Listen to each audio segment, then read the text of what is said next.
Hi, I'm Kirsty Miles, a member of the BalletBoyz team, and this is a podcast series about Still Pointless, our 25th anniversary show. I'll be talking to the choreographers, artistic directors, and dancers behind the production.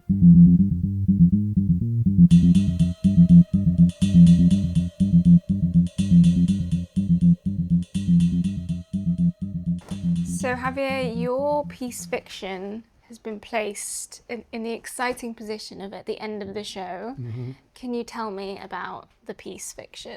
So I started my relationship with, I literally went to Michael and Billy and said, can I come and play with the dancers for a bit? Kind of a workshop, but kind of an idea of having some kind of what is usually known in film as a chemistry read, see how it went, what I could get emotionally and physically if my material fit. And in the process of that, Michael and Billy were putting a program together that was under the umbrella title called Life. And I said, and I'm not quite sure whether I was joking or not. I said, I don't do happy pieces well. So I felt life, I don't do life, but I can do death, or I can do the effect of death in life. And it was just all ever so vague, and I don't know if they rolled their eyes back 100 times, like what the hell does he want to do? And I said I have a couple of ideas. I had been experimenting quite a bit with verbatim movement, which means a material that is fully attached to the value of the word, not miming or heightening, but really playing syllable by syllable, which is very different than what other people do. So I've been working with verbatim theater, and I thought there's a way to make you listen to text. So I was interested in text, but not just any text. And then I started reading about scenarios that have happened in real life, like the death of Kenneth Macmillan. I think it was during a performance, during the interval of a performance, all the famous choreographers that have passed during productions, and the effect that has in the performers themselves. But the usual tagline is that, well, the show must go on because this is what he or she would have wanted, which nobody really have asked them if they really wanted that. So I felt, well, what if we made a scenario in which I die, and we base it in a faked obituary, which then I realized that it wasn't quite fake. What do you mean that it wasn't fake? Well, obviously there were. I felt I gave free rein to Ismini Brown, the critic, then critic of the Daily Telegraph, to write my obituary because she knew quite a bit about my work, and so the only thing that she had to fake, obviously, was the cause of death. But in the process of doing that, I also learned through her that when choreographers or artists are semi-notorious, they already start preparing the obituary just in case after the age of 40. So she basically had it half written, so to speak. That's kind of unnerving to It find out. It was a little bit. That's sort of what happens. And then, of course, she put the cause of death, which was a piece of scenery had fallen on my head and killed me instantly. But the show must go on. Anyway, the process of that was the beginning of commissioning that. And then what I wanted for Ethno to be self-indulgent, what I wanted was to do it from the point of view of the dancers and not the point of view of my life. What it was important as well is that when that material was read, which I have no idea how the boys managed to get these names, but Derek Jacobi brought Imelda Staunton. Imelda Staunton brought her husband, Jim Carter, and the three of them in a studio in an afternoon started reading it. And my big instruction to them was, you must read it as, number one, as if you don't know me, which you don't, and also as if you really don't care. You just have to do it as a job. And that gave a particular tone, especially with the outtakes, where they as actors were able to improvise what they thought of somebody that they had never met, and whom they had been assigned to read this obituary. And that became the center of the work. Then the other part of that material was choosing a song that I would like for it to be played if I was to die, and that was going to be Donna Summer's Last Dance. And then that initiated the commissioning from Ben Foskett's music, which was all based on the themes of Last Dance. And that cocktail was the baseline of it. Saying that, also in the midst of all trying to figure out how the scenarios were and trying to let the movement kind of speak for itself, I also knew that there was an emotional core that I found that I didn't want for the show to be gimmicky. Because already the elements were a bit gimmicky. There was already headlining ideas there that people were going to talk about. But in the process of talking to the dancers and getting closer to them, I remember Mark Galvez, who ended up being sort of the core center of the original piece, turned around and said, you don't have to care. The whole idea is that I want you to judge the idea that you have been made to do this when I'm not going to be there. So somehow I wanted to see not anything sweet or soapy about it. And Mark turned around very beautifully and said, but what if I cared? Because I think that I would be very sad if this had actually happened. And could I go there? And with his permission and my permission, we explored the idea that he was the mourning person. And nobody really assigns how or who you mourn for, but there was something very cathartic for him that brought the heart to the otherwise quite coarse humor. So this is one of the dancers? Yes. And so Mark became the center, which meant that the other dancers in the company, in the actual piece, were not only taking care of the material that they were assigned, but in a way, their job was kind of taking care of this young man who was slightly lost emotionally in the middle of the work. And that was a very special thing when a performer becomes an artist, because the combination of emotion and technique come together and in a very sort of organic way. Yeah. Do you think, because I wonder how you're going to be working with the dancers this afternoon. I don't know until I see them. Yeah. Yeah, I wonder if they've got that thread in it as well, of the one character who's like more emotional. Do you think that's essential? Like if they it was essential for the creation. So I normally approach working in many different ways, because I also work in theater as movement director and as director myself. And sometimes I think that what I like doing is to create material as if I'm writing it, meaning that for me choreography is writing. It's a form of physical literature. And then I come in, then after I write it, then I like to direct it. So then that's when these ideas come handy. But at the same time, because it was something that was really, that helped me, his offer or his provocation at that moment actually helped me write a lot of the words. It was an emotional collaboration in that way. For anybody doing it today, I will let him find it for themselves a bit at the beginning, and then if necessary, but it's because it will be also, especially 10 years later, to say, this is what Mark did and do it like Mark. It's you find if you have that journey of grievance in this context, because it is an excerpt.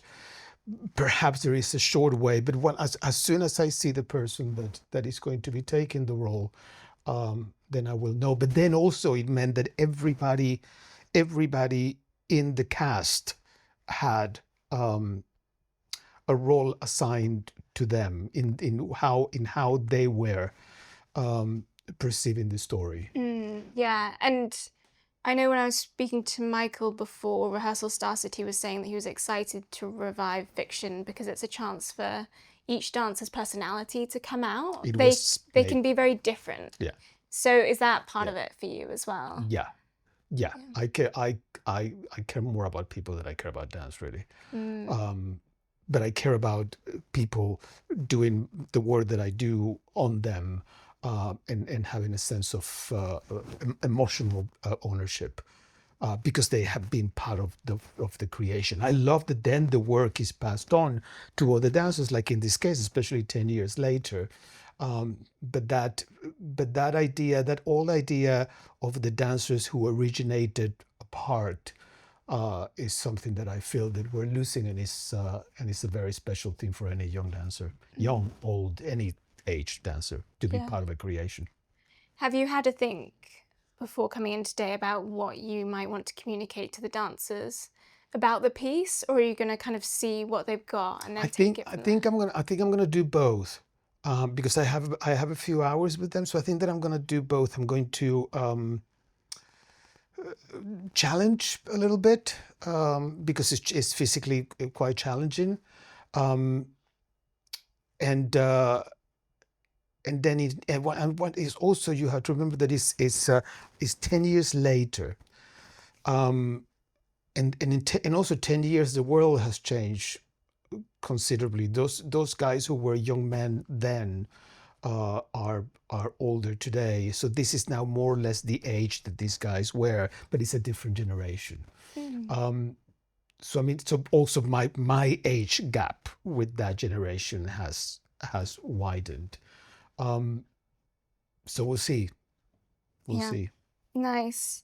And then you also went on to create the titles in the text for BalletBoyz as well. So Yes. you're a returning choreographer. Can you talk more broadly about your relationship with BalletBoyz over the years? I think it has been a sort of an organic way of working. The coming back to the title is in the text. It was kind of very soon after uh, fiction. So somehow it was good. There's some new faces, but it was good to return to a core of dancers that I knew, because the shorthand was already there. But also for the new dancers who I hadn't worked with before, they were understanding that there was a language that had been evolved throughout the years. I think there has been a relationship of like-minded disturbers, people that want to shake things a little bit, choreographic ideas and also film ideas, which we have worked together before. Any opportunity of having a special group of dancers and being allowed and being trusted means that you create your best, Yeah. or try to create your best. Yeah. And I think the fact that fiction has been placed at the end of the show as well points to how it's like there's really an alignment between your choreography and what BalletBoyz means. It was also, I mean, it was also in a way, from the structure, from the education that we come from, fiction was created to close the program to begin with over 10 years ago. It was over 10 years ago, 2015, I think it was. And so somehow there was a finality of it. We were together sitting down, concocting how this show was going to close the evening. It's about death, but it's about the stupidity of death. So it feels apt that is closing, not because the relationship, but because it was designed to be done that way, which meant that the collaboration work. That we were in this very office. Dissecting the score, rewriting, editing the sound, throwing ideas. It was a very creative time. And not all choreographers like to be creative with their artistic directors. But in this case, both Michael and Billy are very hands-on, or we allowed each other to be very hands-on in the process. Yeah. And I think that final moment with the singular dancer kind of going off, it feels like very joyful as well. Like it doesn't just feel like about death or stupidity of death. The stages of grief, Mm. the real stages of grief. He came to the other end. There was Yeah. something And also it was something very pure is when I said that at this moment everything stops and everything leaves and everyone leaves and you are with your thoughts and you go, well, just carry on Yeah. because I'm young, because I can carry on, because that's how life is in a way. Yeah. And the music with Ben Foskett, Yeah. how did that work? Were you kind of in conversation with him, We were or? in conversation, so I was very. It was interesting because it's the first time that we were together. It was a big enterprise because originally the music was played live, and that meant that we had recording live, a conductor with Christopher Austin, uh, uh, sort of arranging some of the music as well, and it meant that there was a real tapestry and layers of audio information happening from all cases, but at the same time, I am terrible at pitching ideas. This whole thing of like, oh, I have an idea and I'm going to tell you in two phrases, it's just virtually impossible to me. And at my age, I have sort of given up trying to learn how to. Um, so, but in my head, I had a very clear idea of what I wanted this to sound.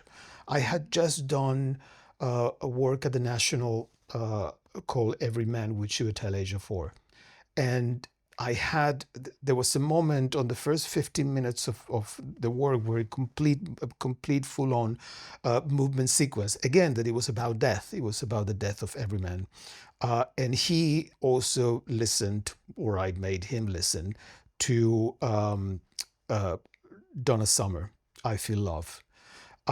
And then we had when he, because it's a medieval play, when he passes on stage, um, this become like a carnival in which the music of Donna Summer turns into a medieval version with a medieval band on stage. And I felt, oh, there is a way to transform these ideas in another source. God knows that Bridgerton is now doing all of that. But we did it before, in which the orchestral score really had to be influenced by that pop music, which I think is genius, Giorgio Moroder's original score. So that was the constant conversation of I would like to let you off the leash, but I cannot just let you because it's my death we're talking about. So Yeah. so I think my last wishes are that this is what I like for the music to, or this is where I want to provoke you, and eventually it became really powerful score. It's a really Yeah. great score music. Absolutely. Yeah. How does it feel? I think this will be my last question. How does it feel for you to watch the piece? Because it feels complicated emotionally. It's your obituary, but it's also like fun and entertaining as a piece. How I does it never feel? I never felt weird. I never felt weird about it. Uh, but I also, when I create work, I always watch it. I always do it in two ways. I had very good collaborators in the group, um, and at one point, once I put myself emotionally out there in the writing of it, which is when I feel more connected, uh, then I like to have some distance. But distance means that I can watch the work as if it is not mine. So then I can edit, and then I can do stuff with it to make it better. So Yeah. I don't attach myself emotionally with it. Yeah. And then I can actually really honestly say if it was good, if it was bad, if I can make it better, what would I change? Yeah. I don't know how I will feel now, but at the time I saw it, and every once in a while I see the original recording. I revisit some of the words when I have to do show reels or something, and I go, oh. Also because it is, I felt I like. Gosh, I also have a background in visual arts.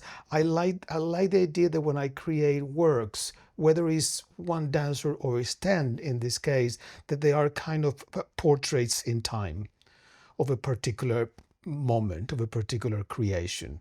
It is unavoidable that, in this case, I keep talking about Mark, but it was also Bradley. Uh, I, it how that was created and how they reacted and came up and constructed the emotional core of the work that's an unforgettable part of that particular group of people. The fact that the portrait can still be done by somebody else, absolutely.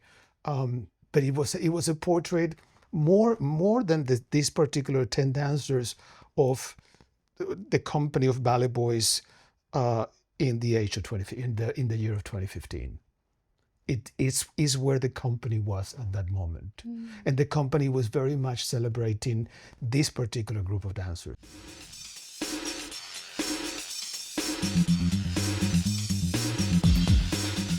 Still Pointless is now touring around the country. To book tickets, go to balletboyz.com/book now. Thanks for listening.